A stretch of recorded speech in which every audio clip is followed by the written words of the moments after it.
ಯಲಹಂಕ ಶಾಸಕರಾದ ಎಸ್.ಆರ್. ವಿಶ್ವನಾಥ್ ಅವರು ವಿವಿಧ ಅಭಿವೃದ್ಧಿ ಕಾಮಗಾರಿಗಳಿಗೆ ಗುದ್ದಲಿ ಪೂಜೆಯನ್ನು ನೆರವೇರಿಸಿದ್ದಾರೆ.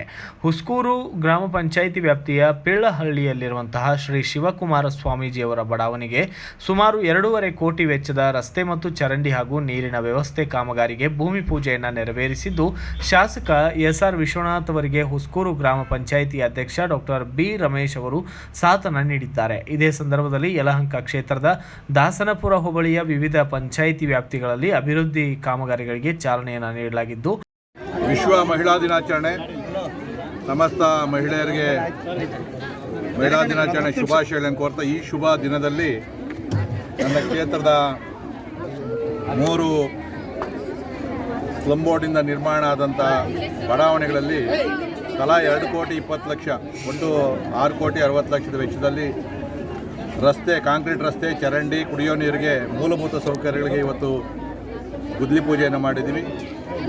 ಈ ವಾರದಲ್ಲೇ ಕಾಮಗಾರಿ ಪ್ರಾರಂಭ ಆಗ್ತದೆ. ಅದೇ ರೀತಿಯಲ್ಲಿ 2 ಕಡೆ PWDಯಿಂದ 10.5 ಕೋಟಿ ರೂಪಾಯಿ ವೆಚ್ಚದಲ್ಲಿ 2 ರಸ್ತೆಗಳಿಗೆ ಗುದ್ದಲಿ ಪೂಜೆಯನ್ನು ಮಾಡಿದ್ದೀವಿ. ಗಿಡ್ಡೇನಹಳ್ಳಿಯಲ್ಲಿ ಇನ್ನೊಂದು 50 ಲಕ್ಷ ರೂಪಾಯಿ ಮೂಲಭೂತ ಸೌಕರ್ಯಕ್ಕೆ ಕೊಟ್ಟಿರ್ತಕ್ಕಂಥದ್ದು. ಇನ್ನು 50 ಲಕ್ಷ ಕಾಚೋಹಳ್ಳಿ ಮತ್ತು ಕಡಪಗೆರೆಯಲ್ಲಿ ಕಾಂಕ್ರೀಟ್ ಮತ್ತು ಡ್ರೈನೇಜ್, ಒಟ್ಟಾರೆ 18 ಕೋಟಿ ರೂಪಾಯಿ ವೆಚ್ಚದ ಕಾಮಗಾರಿಗಳಿಗೆ ಇವತ್ತು ಚಾಲನೆಯನ್ನು ಕೊಟ್ಟಿದ್ದೀವಿ. ಇವತ್ತು ಈ ಸರ್ಕಾರದಲ್ಲಿ 2 ವರ್ಷಗಳಿಂದ ಅಭಿವೃದ್ಧಿಗೆ ಸಾಕಷ್ಟು ಅನುದಾನದ ಕೊರತೆ ಇದ್ದರೂ ಕೂಡ ಕೆಲವೊಂದು ಮಂತ್ರಿಗಳು ಮತ್ತು ಅಧಿಕಾರಿಗಳ ಸಹಕಾರದೊಂದಿಗೆ ಒಂದಷ್ಟು ಅನುದಾನವನ್ನು ತಂದು ಕೆಲಸವನ್ನು ನಾವು ಮಾಡ್ತಾಯಿದ್ದೀವಿ. ಈಗ ಈ ಬಡ್ಜೆಟ್ ಆದಮೇಲೆ ಮತ್ತೆ ಒಂದಷ್ಟು ಅನುದಾನವನ್ನು ತಂದು ಈ ಕ್ಷೇತ್ರದ ಸಮಗ್ರ ಅಭಿವೃದ್ಧಿಗೆ ಏನು ಇಲ್ಲಿವರೆಗೂ ಅಭಿವೃದ್ಧಿ ಮಾಡಿದ್ದೀನಿ ಅದನ್ನು ಮುಂದುವರ್ಸ್ಕೊಂಡು ಹೋಗ್ತಕ್ಕಂಥ ಕೆಲಸ ಮಾಡ್ತೀನಿ. ಮತ್ತು ಯಾರು ಬಡವರಿದ್ದಾರೆ ಅವರಿಗೆ ಮನೆಗಳನ್ನು ಕೊಡ್ತಕ್ಕಂಥ ಈ ಥರದ ಒಂದು ಕೆಲಸಕ್ಕೆ ನಾನು ಯಾವತ್ತೂ ಕೂಡ ಯಾವುದೇ ಮುಖಂಡ ಇರಲಿ ಅವ್ರ ಜೊತೆಯಲ್ಲಿ ನಾನು ಸಹಕಾರವನ್ನು ಕೊಡ್ತೀನಿ. ಯಾಕಂದರೆ ಆ ಬಡವರಿಗೆ ಒಂದು ನೆಲೆ ಮನೆ ಸಿಕ್ತು ಅಂತಂದರೆ ಅದಕ್ಕಿಂತ ಆನಂದ ಏನಿಲ್ಲ.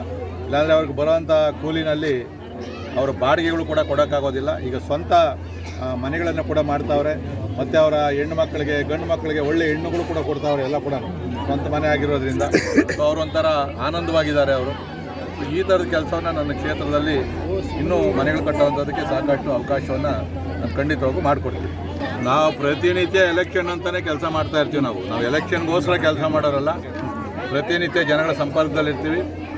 ನಾವು ಕೂಡ ಕಾತರದಿಂದ ಕಾಯ್ತಾ ಇದ್ದೀವಿ. ಯಾಕಂದರೆ ಇತ್ತೀಚೆಗೆ ಯಾವುದು ಚುನಾವಣೆ ಇಲ್ಲದೆ ನಮಗೂ ಒಂಥರ ಜಡ್ಡು ಕಟ್ಬಿಟ್ಟಿದ್ದೀವಿ. ಸೊ ಮೇ ತಿಂಗಳಲ್ಲಿ ಮೋಸ್ಟ್ಲಿ ಜಿಲ್ಲಾ ಪಂಚಾಯತ್, ತಾಲೂಕ್ ಪಂಚಾಯತಿ ಕ್ಯಾಟಗರಿ ಅನೌನ್ಸ್ ಮಾಡ್ತಾರೆ ಅಂತ ಹೇಳಿದ್ದಾರೆ. ನಮಗೆ ನಾಳೆ ಎಲೆಕ್ಷನ್ ಆದರೂ ಕೂಡ ನಾವು ಭಾರತೀಯ ಜನತಾ ಪಾರ್ಟಿಯ ಕಾರ್ಯಕರ್ತರು ಸಿದ್ಧವಾಗಿದ್ದೀವಿ. ಯಾವುದೇ ಕ್ಯಾಟಗರಿ ಬಂದರೂ ಕೂಡ ನಮ್ಮ ಕ್ಯಾಂಡಿಡೇಟ್ಗಳು ಸಿದ್ಧವ್ರೆ. 100ಕ್ಕೆ 100 ಭಾಗ NDA ಜೊತೆಯಲ್ಲಿ ಸೇರಿಕೊಂಡು, ಯಾಕಂದರೆ JDS ಮಿತ್ರ ಪಕ್ಷನೇ ಇದೆ, ಅಲಯನ್ಸ್ ಆಗ್ತೀವಿ. ಇಡೀ ಕ್ಷೇತ್ರದ ಎಲ್ಲ ತಾಲೂಕ್ ಪಂಚಾಯತಿ, ಜಿಲ್ಲಾ ಪಂಚಾಯತಿಗಳನ್ನು 100ಕ್ಕೆ 100 ಭಾಗ ಗೆಲ್ತೀವಿ. ಈ ಸಂದರ್ಭದಲ್ಲಿ ಸ್ಕೂಲ್ ಗ್ರಾಮ ಪಂಚಾಯಿತಿ ಅಧ್ಯಕ್ಷರಾದ ಡಾಕ್ಟರ್ ಬಿ. ರಮೇಶ್, ಪಿಳ್ಳಹಳ್ಳಿ ವಾರ್ಡ್ ಸದಸ್ಯರಾದ PD ಲೋಕೇಶ್ ಮತ್ತು ನಾಗರತ್ನಮ್ಮ, ಗ್ರಾಮಾಂತರ ಮಂಡಲ ಅಧ್ಯಕ್ಷ ರಾಮಮೂರ್ತಿ ಸೇರಿದಂತೆ ಇತರರು ಭಾಗಿಯಾಗಿದ್ದರು. ಬ್ಯೂರೋ ರಿಪೋರ್ಟ್, ಬಾಲಾಜಿ, ಭಾರತ ವೈಭವ news, Yelahanka.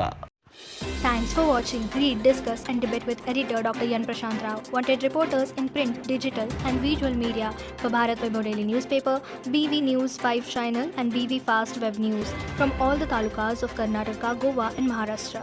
If interested, send your resume to 9019229369.